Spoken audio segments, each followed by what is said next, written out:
एक दूसरे का माल हराम तरीके से न खाया करो।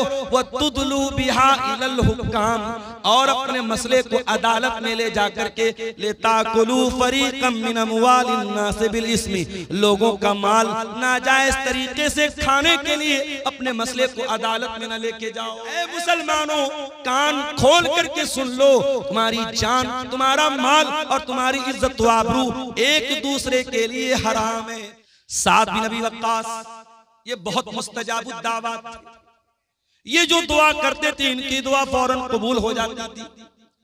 इनसे किसी ने पूछा कि ऐ साद बिन अबी वक्कास क्या बात है, आप जो भी दुआ करते हैं आपकी दुआ फौरन कबूल हो जाती है, इसका राज क्या है, इसका सीक्रेट क्या है, इसका रहस्य क्या है, क्यों आपकी दुआएं जल्दी कबूल हो जाती हैं? हजरत साद बिन अबी वक्कास कहते हैं, मा रफ़अतु लुक़मतन इला फमी, जब भी मैं अपने मुंह की तरफ कोई लुक़मा उठाता हूँ, इल्ला व अना आलिमुन, मुझे पता होता है, मिन ऐना मजीउहा व मिन ऐना ज़हबत, वो लुक़मा कहाँ से आया है और कहाँ जाएगा, उसकी आमदनी क्या थी, वो कहाँ से वो लुक़मा आया था, मुझे सब पता है, A to Z मुझे पता है, इसलिए मैं हर लुक़मे की जानकारी के बाद खाता हूँ। अल्लाह, ये थे सहाबा जो एक लुकमा भी अगर मुंह में डालते थे तो इस बात की परवाह करते थे, मैं हलाल तरीके से खा रहा हूं या हराम तरीके से खा रहा हूं। यहां तो बड़ी बड़ी बिल्डिंगें हराम कमाई की बन गई, यहां तो हराम कमाई से बड़े बड़े अंपायर खड़े हो गए, बड़ी बड़ी बिल्डिंगें बना के रख दी, लाखों करोड़ों का बैलेंस बना के रख दिया। वो लोग अल्लाह को क्या हिसाब देंगे, हम जरा बता दो। दूसरे का माल नाजायज तरीके से अगर हमने खाया है, अल्लाह को हिसाब देना पड़ेगा मेरे भाई। अच्छा एक बात बताओ, आज के इस गए गुजरे दौर में भी हम मस्जिद का एहतराम करते हैं कि नहीं करते? बहुत एहतराम करते हैं। शराबी जब मस्जिद के पास से गुजरता है शराफत से गुजर जाता है, नहीं, मस्जिद के पास कोई हुड़दंग नहीं, कोई शरारत नहीं। और हमारे हिंदुस्तान में तो हमारे गैर मुस्लिम भाई भी मस्जिद का बड़ा एहतराम करते थे। होली का त्योहार आता था, होली खेलते थे, हमने अपने मोहल्ले में देखा, सारे मोहल्ले में होली खेल रहे, बीच में मस्जिद आई, नहीं भाई ये मस्जिद है, यहाँ कोई बदतमीज नहीं होनी। ये एक माहौल था हिंदुस्तान का, वो अलग बात है। धीरे धीरे नफरत को जहनों में डाला गया। अब तो बाकायदा मुसलमानों की मस्जिद पर दूसरे मजहब का आदमी अपना झंडा लगाने की कोशिश करता है और मस्जिद के सामने गाली गलौज भी हो रहा है और भड़काऊ नारे भी लगाए जा रहे हैं, हालात खराब किए जा रहे हैं। मगर मस्जिद का एहतराम गैर मुस्लिम भी हमारे देश में करता था और करता है। मस्जिद का एहतराम हम सब करते हैं। मस्जिद से भी बढ़कर के एक मुसलमान की जान, एक मुसलमान का माल और एक मुसलमान की आबरू की अहमियत है मेरे भाई। आइए बुखारी की वो हदीस आपको सुनाता हूं। हदीस के रावी कौन? अब्दुल्ला बिन अब्बास। अब्दुल्ला बिन अब्बास कौन है? नबी के चचा के बेटे हैं, 8 साल के बच्चे हैं। रात में जब अल्लाह के नबी तहज्जुद के लिए उठा करते थे, अब्दुल्ला बिन अब्बास आते थे और वजू का पानी ला के रख देते थे। ओ लोगो, तुम्हारे मोहल्ले में उलमा आते हैं, तुम्हारे गांव में उलमा आते हैं, तुम्हारे इलाके में जमात के बड़े बड़े उलमा आते हैं, कम से कम अपने छोटे बच्चों को उलमा से मुलाकात के लिए लेकर के आया करो, उनको उलमा का एहतराम तो सिखाया करो, उनके दिल में उलमा की मोहब्बत तो डाला करो। नबी रात में उठते हैं, तहज्जुद की नमाज के लिए उठते हैं और वजू का पानी लेकर के कौन आता है? 8 साल का बच्चा आता है। नाम क्या है? अब्दुल्ला बिन अब्बास। नबी ने पूछा ये वजू का पानी कौन लाया? जवाब मिला अब्दुल्ला बिन अब्बास लाया। नबी ने रात के अंधेरे में दुआ की, अल्लाहुम्मा अल्लिमहुल कुरान, आय अल्लाह तू अब्दुल्ला बिन अब्बास को कुरान का इल्म अता फरमा दे, कुरान का आलिम बना दे, कुरान की नॉलेज दे दे, कुरान का ज्ञानी बना दे, कुरान की तफसीर का इल्म दे दे। और आज जब भी आप तफसीर की कोई भी किताब उठाएंगे, सबसे ज्यादा अगर किसी का नाम आपको मिलेगा, अब्दुल्ला बिन अब्बास का नाम मिलेगा। कुरान करीम की तफसीर में नंबर 1 माने जाते हैं सहाबे। ये नबी की दुआ की बरकत थी। वही अब्दुल्ला बिन अब्बास रिवायत करते हैं, अल्लाह के प्यारे नबी अपनी जिंदगी का पहला और आखिरी हज कर रहे हैं और हज के मौके पर तकरीबन 1.25 लाख सहाबे किराम आपके साथ हैं। जिलहिज्जा की 10 तारीख आती है, ईद उल अज़हा का दिन आता है, यौमुन नहर आती है। अल्लाह के प्यारे नबी अपने सहाबा के साथ हैं। आपने मिना के मैदान में फरमाया, अय्यो यौमिन हाज़ा, ऐ मेरे सहाबा ये कौन सा दिन है? सहाबा ने कहा यौमुन हराम, आज का दिन तो यौमुन नहर है, आज का दिन तो 10 ज़िलहिज्जा की तारीख है, आज का दिन तो बड़ा एहतराम वाला है। फिर आपने पूछा अय्यो बलदिन हाज़ा, ये शहर कौन सा है? सहाबे किराम ने कहा बलदुन हराम, ऐ अल्लाह के नबी ये तो मक्का शहर का एक हिस्सा है, ये तो मक्का शहर है जो अमन वाला शहर है, जो बड़ा एहतराम वाला हुर्मत वाला शहर है। फिर आपने पूछा अय्यो शहरिन हाज़ा, ये कौन सा महीना है? सहाबे किराम ने फरमाया शारुन हरामुन, ये तो हुर्मत वाला महीना है, ये तो ज़िलहिज्जा का महीना है। अब जरा नबी के अल्फाज, अल्लाह के प्यारे नबी ने फरमाया इन्ना दिमाअकुम व अमवालकुम व आराज़कुम हरामुन अलैकुम का हुर्मत यौमिकुम हाज़ा फी बलदिकुम हाज़ा फी शहरिकुम हाज़ा। ऐ मुसलमानों, कान खोल करके सुन लो, तुम्हारी जान, तुम्हारा माल और तुम्हारी इज्जत व आबरू एक दूसरे के लिए हराम है। उसी तरीके से जैसे आज का ये दिन हुर्मत वाला है, जैसे ये मक्का शहर हुर्मत वाला है, जैसे ये ज़िलहिज्जा का महीना हुर्मत वाला है, एक दूसरे की जान और माल का उतना ही एहतराम करो। किसी का माल नाजायज तरीके से लेना आपके लिए जायज नहीं है। और आगे बढ़िए, कुरान का दूसरा पारा उठाइए। अल्लाह फरमाता है वला ताकुलू अमवालकुम बैनकुम बिल बातिल, ऐ मुसलमानों तुम एक दूसरे का माल नाजायज तरीके से, बातिल तरीके से, इनवैलिड तरीके से, अवैध तरीके से न खाया करो। एक दूसरे का माल हराम तरीके से न खाया करो। वह तुदलू बिहा इलल हुक्काम, और अपने मसले को अदालत में ले जाकर के लेताकुलू फरीक़म मिन अमवालिन नास बिल इस्मी, लोगों का माल नाजायज तरीके से खाने के लिए अपने मसले को अदालत में न लेके जाओ। कभी कभी ऐसा होता है, हमें मालूम है जमीन हमारी नहीं है, जायदाद हमारी नहीं है, पैसा हमारा नहीं है, हम हड़प रहे हैं किसी का, मगर हमको पता है अदालत में जाएंगे तो हम जीत जाएंगे। वो किसी ने अदालत की फुल फॉर्म बयान की है ना, आओ दावा करो, लड़ो और तबाह हो जाओ, बिल्कुल सही है।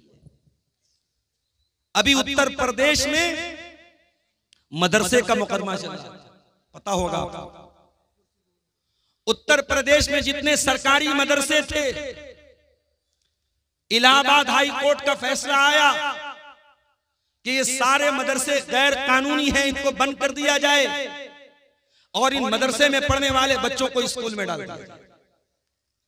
अदालत को उन मदरसों में पढ़ने वाले 2 लाख बच्चों की तो चिंता थी, मगर उन मदरसों में पढ़ाने वाले 10,000 टीचरों की कोई चिंता नहीं थी। रमजान के महीने में यह फैसला आया, उत्तर प्रदेश के मदरसों में पढ़ाने वाले सरकारी टीचरों का जीना हराम है। उनके हलक के नीचे खाना नहीं उतर रहा था। उसमें बेचारे ऐसे बूढ़े लोग भी थे जो रिटायरमेंट के करीब, उसमें ऐसे लोग भी हैं कि उनकी तनख्वाह से पूरा परिवार चल रहा है, भाई बहन सबको खिला रहा है। अदालत का यह फैसला आया, सबके पैरों के नीचे की जमीन खसक गई। बहरहाल वहां टीचरों की ऑर्गेनाइजेशन है, उसने इस मसले को सुप्रीम कोर्ट में लेकर के गए और सुप्रीम कोर्ट के बड़े महंगे वकीलों, उसमें चिदंबरम जी जो हमारे देश के पहले मिनिस्टर रह चुके हैं, उनका भी नाम है, और भी कई बड़े बड़े जो एडवोकेट है, वकील हैं, जिनकी एक एक दिन की फीस 10-10 लाख 20-20 लाख रुपया फीस है। एक एक सुनवाई की उनकी फीस को अदा किया गया और सुप्रीम कोर्ट में मजबूती के साथ अपना मामला रखा गया। और अभी 2 दिन पहले सुप्रीम कोर्ट का फैसला आया। सुप्रीम कोर्ट ने कहा नहीं, ये मदरसे गैर कानूनी नहीं है, मदरसे को बरकरार रखा जाए, मदरसों को बंद न किया जाए। बताना ये चाहता हूं कि सुप्रीम कोर्ट में एक केस लड़ने के लिए एक वकील को जो फीस देने की जरूरत पड़ती है, गरीब आदमी नहीं दे सकता। एक एक दिन की फीस 20-20, 25-25 लाख रुपया है, कोई नहीं दे सकता। अब कुरान की जरा इस आयत पर गौर करो। अल्लाह कह रहा है वला ताकुलू अमवालकुम बैनकुम बिल बातिल, एक दूसरे का माल नाजायज तरीके से मत खाओ।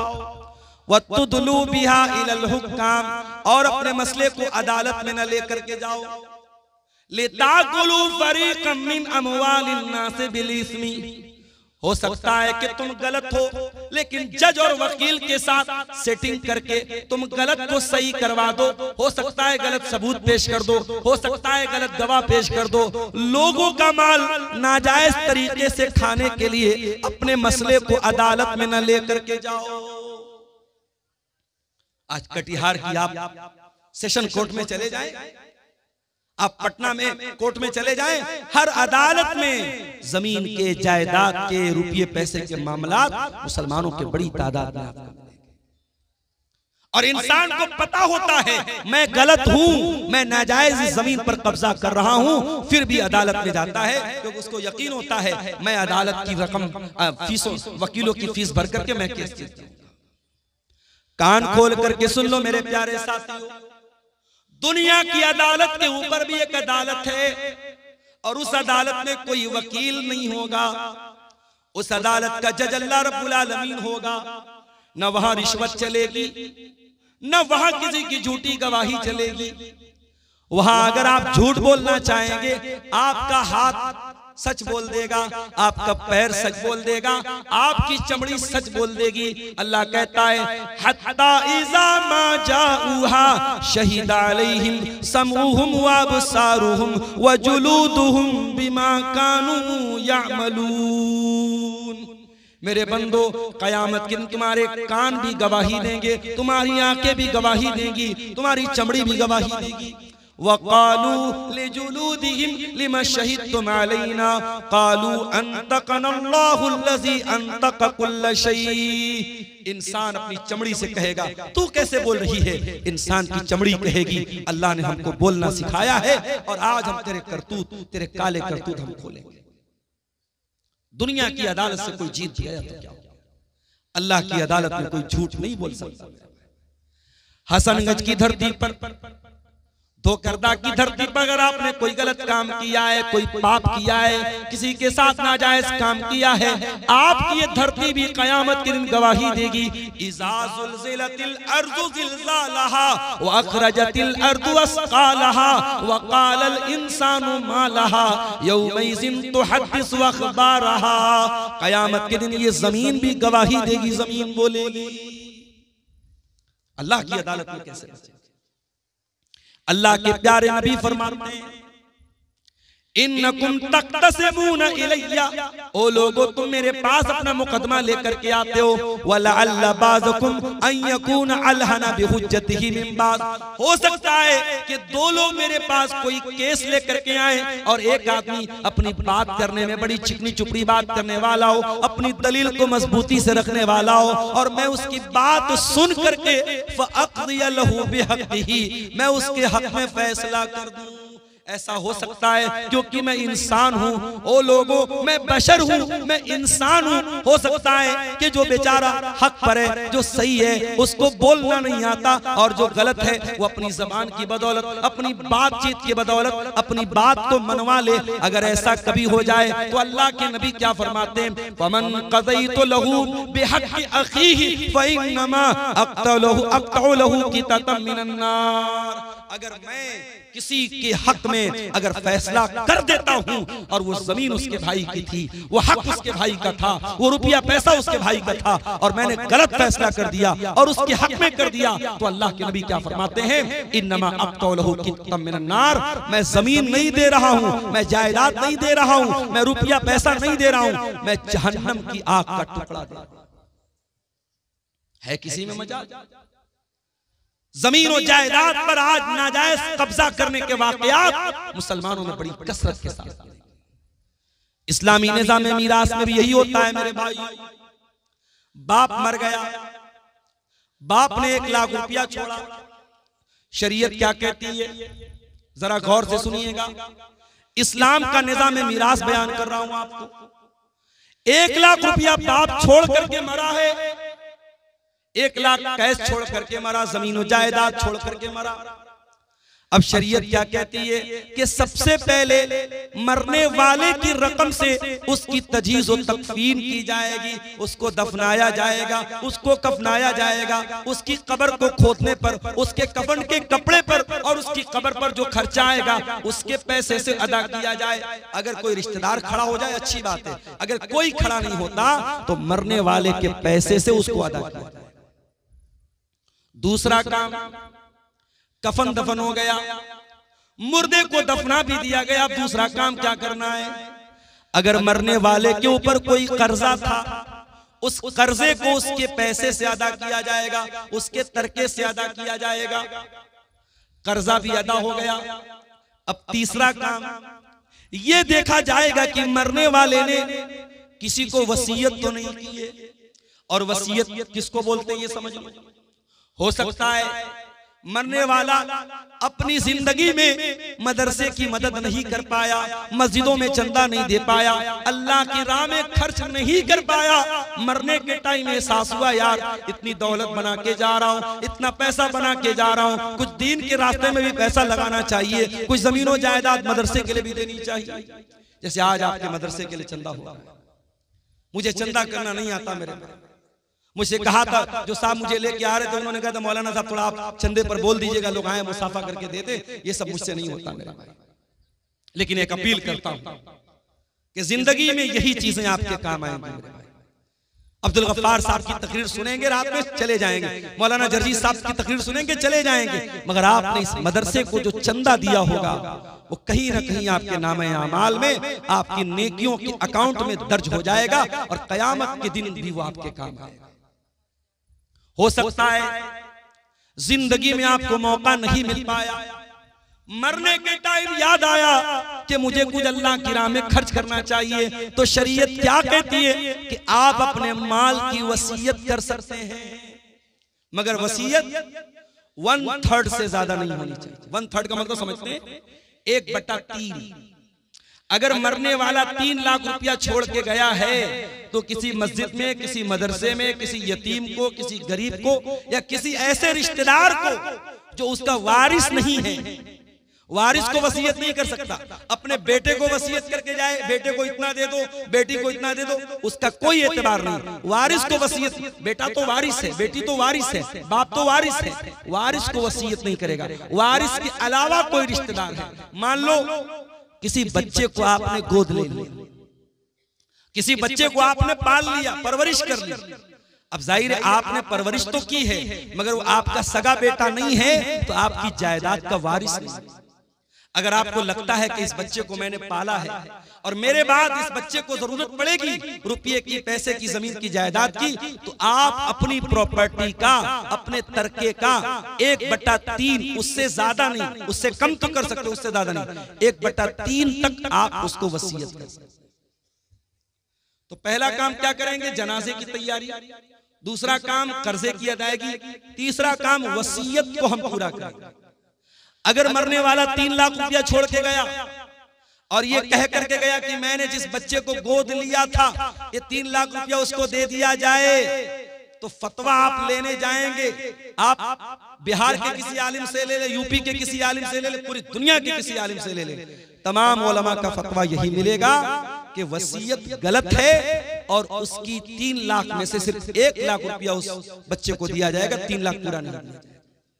क्योंकि शरीयत क्या कहती है कि आप जब मर रहे हैं आपके माल में आपके वारिस का हक है, आप अपने वारिस को महरूम नहीं कर सकते। दुनिया की और शरीयतों में, दुनिया के और मज़ाहिब में ऐसा कोई निजाम नहीं है, ऐसा कोई सिस्टम नहीं है। अमेरिका में बहुत बड़े बड़े लोग मर गए और मरने के पहले अपनी सारी जमीन जायदाद अपने कुत्ते के नाम करके चले, अपने कुत्ते के नाम, अपने नौकर के नाम, अपनी गर्लफ्रेंड के नाम, अपनी रखैल के नाम करके जाते हैं। अल्लाह का शुक्र अदा करो, अल्लाह ने हमें और आपको इस्लाम जैसी नेमत से नवाजा है। इस्लाम में आप वसीयत भी अगर करेंगे अपने माल की तो किसी इंसान को करेंगे, किसी जानवर को नहीं कर सकते, या किसी मस्जिद में करेंगे, किसी मदरसे में करेंगे, किसी अच्छे काम में करेंगे, और वो वसीयत 1/3 से ज्यादा नहीं कर सकते। अगर 3 लाख रुपया छोड़ के जा रहे हो तो 1 लाख से ज्यादा नहीं कर सकते। अब ये 3 काम होने के बाद अब चौथा नंबर आया, अब वारिसों को हिस्सा दिया जाए। अब जब वारिसों को हिस्सा दिया जाएगा तो कुछ लोगों का हिस्सा तो अल्लाह ने बता दिया, माँ का इतना हिस्सा है, बाप का इतना हिस्सा है, शौहर का इतना हिस्सा है, भाई का इतना हिस्सा है। कुछ लोगों का हिस्सा तो अल्लाह ताला ने बता दिया है और कुछ लोगों का अल्लाह ताला ने हिस्सा नहीं बताया है। जो वारिसों को देने के बाद जो बचेगा वो उनके दरमियान बांट दिया जाएगा। जैसे बेटे और बेटी का हिस्सा अल्लाह ताला ने तय नहीं किया है।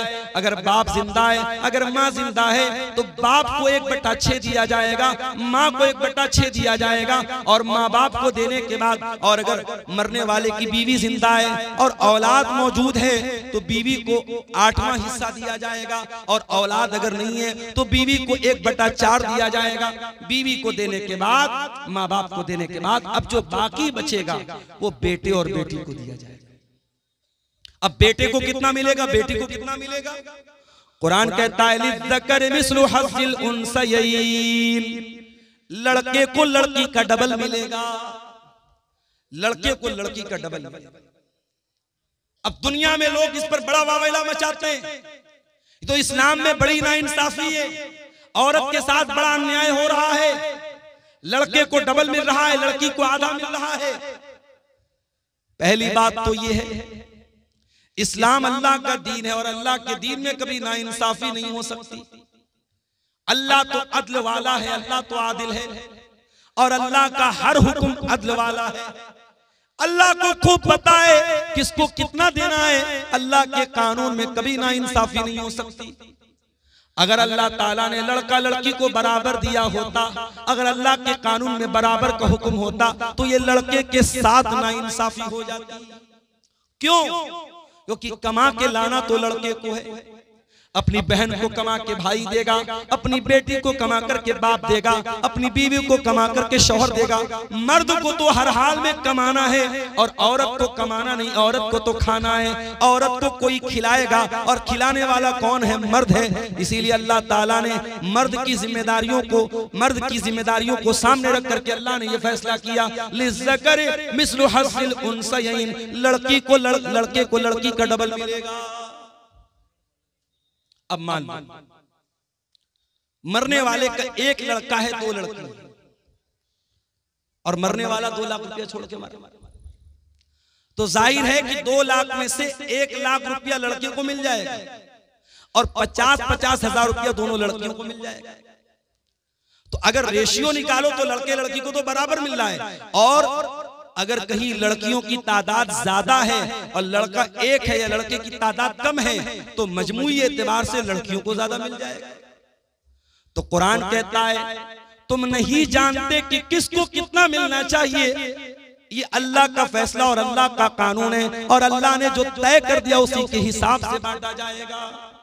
तुम नहीं जानते इसलिए कि रिश्ता अल्लाह ने बनाया है। किसी को बाप अल्लाह ने बनाया है, किसी को माँ अल्लाह ने बनाया है, किसी को बेटा अल्लाह ने बनाया। जब रिश्ता अल्लाह ने बनाया है तो उनका हक भी अल्लाह ही तय करेगा, तुम नहीं तय कर सकते।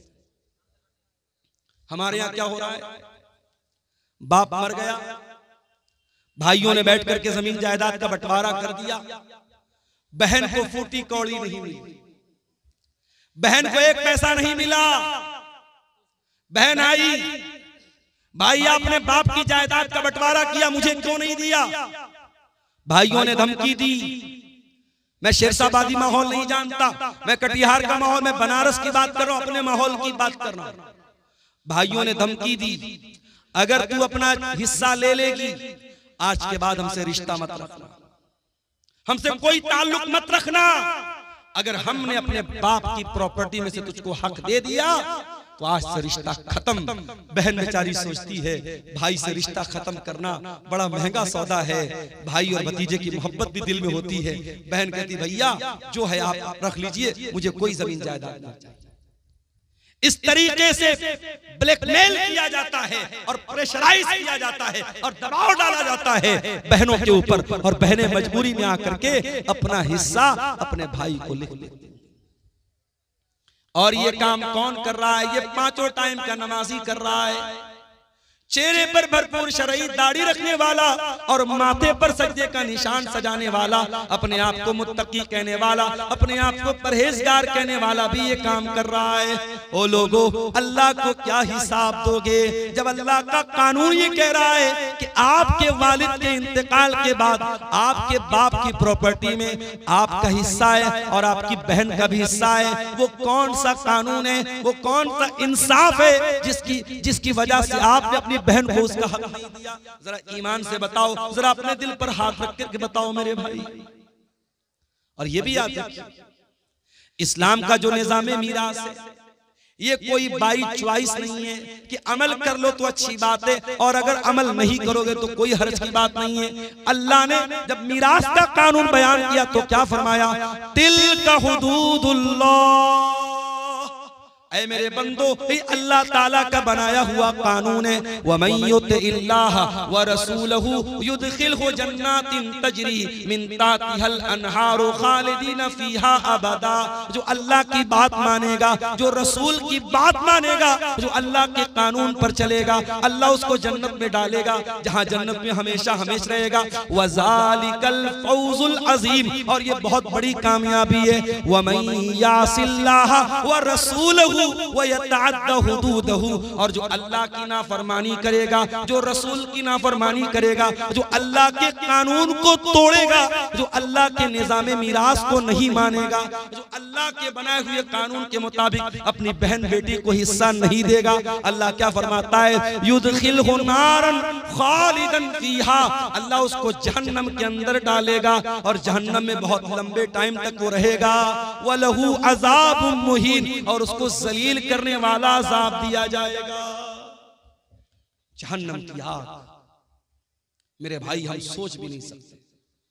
कोई ये ना सोचे अरे हम तो तौहीद वाले हैं, हम जहन्नम में जाएंगे, कुछ दिन तक जहन्नम में रहेंगे फिर निकल जाएंगे। कोई ये ना सोचे। जहन्नम की आग हम एक सेकंड के लिए बर्दाश्त नहीं कर सकते, इसलिए कि जहन्नम की आग तो बड़ी खतरनाक होगी। अल्लाह फरमाता है कुल्लमा नज़िजत जुलूदुहुम बद्दलनाहुम जुलूदन गैरहा लियज़ूक़ुल अज़ाब। जब जहन्नम की आग में तुम्हारी चमड़ी जल जाएगी, हम दूसरी चमड़ी चढ़ा देंगे, हम बार बार जलने की तकलीफ जहन्नमियों को देंगे। अगर जहन्नम के अजाब को सहन कर सकते हो, अगर जहन्नम के अजाब को बर्दाश्त कर सकते हो, तो अपनी बहन और बेटी का हक मार लो, और अगर बर्दाश्त नहीं कर सकते तो जाओ माफी मांगो और अपनी बहन और बेटी को उसका हक दे दो। एक और तरीका चल रहा है हरामखोरी का, और मुसलमानों में ज्यादा पाया जा रहा है। जमीन मेरी है और मेरी जमीन के बगल में उसके मेरे पड़ोसी की जमीन है। मैं धोखे से क्या करता हूं, अपने पड़ोसी की जमीन का 1 फीट हिस्सा अपनी जमीन में शामिल कर ले रहा हूं। मैं मिसाल दे रहा हूं, अपने पड़ोसी की, अपने रिश्तेदार की जमीन पर नाजायज कब्जा करने के लिए जमीन पर बनी हुई बाउंड्री को मिटा देना, निशान को मिटा देना, या जमीन और जायदाद के कागज में हेर फेर कर लेना। मेरे प्यारे साथियों, अगर ये काम आप करते हैं तो कान खोल करके सुन लीजिए। अल्लाह के नबी फरमाते हैं लानल्लाहु मन गय्यरा मनारल अर्ज़ी, जो जमीन के निशान को बदल दे, जो जायदाद को हड़पने के लिए, जमीन को हड़पने के लिए जमीन के निशानात को बदल दे, उसके ऊपर अल्लाह की लानत बरसती है। अगर अल्लाह की लानत कि हम हकदार बनना चाहते हैं तो ये काम कर सकते हैं, वरना मेरे प्यारे साथियों ये बहुत ही खतरनाक काम। और आगे बढ़िए, अल्लाह के नबी फरमाते हैं इन्ना रिजालन यतखव्वज़ून फी मिन मालिल्लाह, कुछ लोग अल्लाह ताला के माल में नाजायज कब्जा करते हैं, दूसरों का माल नाजायज तरीके से खाते हैं। ऐसे लोगों का अंजाम क्या होगा? फरमाया ऐसे लोगों को अल्लाह ताला जहन्नम की आग में फेंक देगा। जहन्नम की आग में हराम खाने वालों को अल्लाह ताला डाल देगा। आप में से बहुत सारे लोगों ने हज उमरा भी किया होगा। सऊदी अरब के अंदर दाखिल होते ही इंडिया का रुपया काम करना बंद कर देता है, बांग्लादेश का टका काम करना बंद कर देता है, अमेरिका का डॉलर काम करना बंद कर देता है। सऊदी में आप गए तो आप सऊदी रियाल चाहिए। एक मरतबा मैं गया उमरा के सफर, मैं यहां से रियाल लेके गया, इत्तेफाक से मेरी फ्लाइट डायरेक्ट नहीं थी, तो दुबई के एयरपोर्ट पर फ्लाइट चेंज करनी थी मुझे। अब दुबई के एयरपोर्ट पर सामान, भूख लग रही थी, कुछ खाना था, तो वो रियाल भी लेने को तैयार नहीं है। उसने कहा कि हमें दुबई का पैसा चाहिए, जो यूनाइटेड अरब एमिरेट का जो वो दिरहम होता है हमको वो चाहिए, हमको यहाँ सऊदी का रियाल नहीं चाहिए। मेरे पास रियाल था, मैं इंडिया से रियाल बना के लेके गया। हर देश की अपनी एक करेंसी है। अमेरिका के लोग इंडिया में आते हैं, डॉलर को रुपये में बदल के एक्सचेंज करके तब आते हैं। इंडिया का आदमी सऊदी जाता है, अपने रुपये को रियाल में चेंज करता है। हर देश की अपनी एक करेंसी होती है मेरे भाई। एक बात बताऊं आपको, कयामत के दिन करेंसी कौन सी चलेगी? किसी का माल हड़प लिया किसी ने, 1 लाख रुपया किसी का नाजायज कब्जा कर लिया। अब कयामत के दिन जिसका पैसा उसने मारा है, जिसका हक मारा है, उसने अल्लाह की अदालत में कहा, अल्लाह इसने मेरा 1 लाख रुपया नाजायज तरीके से लिया है। अल्लाह के नबी फरमाते हैं कयामत के दिन रुपया तो नहीं चलेगा, पैसा तो नहीं चलेगा, दिरहम तो नहीं चलेगा, दीनार तो नहीं चलेगा। कयामत के दिन कौन सी करेंसी चलेगी? जरा गौर से सुनना कटिहार के लोगों, हसनगंज के लोगों, जरा गौर से सुनना कि कयामत के दिन कौन सी करेंसी चलेगी। अल्लाह के प्यारे नबी फरमाते हैं अपने सहाबा से, ऐ मेरे सहाबा ये बताओ कि सबसे गरीब आदमी कौन है, सबसे कल्लाश आदमी, सबसे निर्धन आदमी, सबसे पुअर आदमी कौन है, सबसे गरीब आदमी कौन है? सहाबा ने कहा अल्लाह के नबी जिसके पास दिरहम ना हो, दीनार ना हो, रुपया ना हो, पैसा ना हो, सबसे बड़ा गरीब वही है। आपने फरमाया मेरी उम्मत के अंदर सबसे बड़ा गरीब वो होगा जो कयामत के दिन रोजा लेकर के आएगा, नमाज लेकर के आएगा, सदका खैरात लेकर के आएगा, ज़कात लेकर के आएगा, मगर किसी को गाली दी होगी, किसी को बुरा भला कहा होगा, किसी का माल हड़पा होगा, किसी पर झूठा इल्जाम लगाया होगा, उसकी नेकियां उन हकदारों को बांट दी जाएंगी जिसका हक आपने मारा है। आपका रोजा लेके चला गया, आपकी नमाज लेके चला गया, आपका सदका खैरात लेके चला गया, आपका हज और उम्रा लेके चला गया। और अल्लाह के नबी फरमाते हैं फ़इन फ़नियत हसनातुहु, अगर उसकी नेकियां खत्म हो जाएंगी और फिर भी कुछ हकदार लोग लाइन में खड़े होंगे, अल्लाह ताला उन हकदारों के गुनाह इसके ऊपर लाद देगा। अल्लाह, हम लोग तो बड़ा खुश है साहब, हमने तो बड़ा दान दिया है मदरसों में, बड़ा जलसों में दान दिया है, बड़ा हज और उम्रा किया है। कयामत के दिन अगर हुकूकुल इबाद में कोताही की है, अगर किसी का हक मारा है, कयामत के दिन ये दान, ये चंदा, ये रुपया, ये पैसा जो अल्लाह की राह में हमने दिया है, सब बर्बाद हो जाएगा अगर हमने हुकूकुल इबाद में कोताही की। मेरे प्यारे साथियों, अल्लाह के प्यारे नबी फरमाते हैं अगर उसकी नेकियां खत्म हो जाएंगी और फिर भी हकदार लाइन में लगे हैं, अल्लाह ताला उन हकदारों के गुनाह इसके ऊपर ला देगा। जो इंसान दुनिया से नमाज लेकर के आया था, रोजा लेकर के आया था, ज़कात लेकर के आया था, हज लेकर के आया था, अब उसके ऊपर गुनाह लादे जा रहे हैं, बिल्कुल गुनाहों से भर जाएगा। सुम्मा तुरिहा फिन्नार, फिर उसको जहन्नम के अंदर फेंक दिया जाएगा।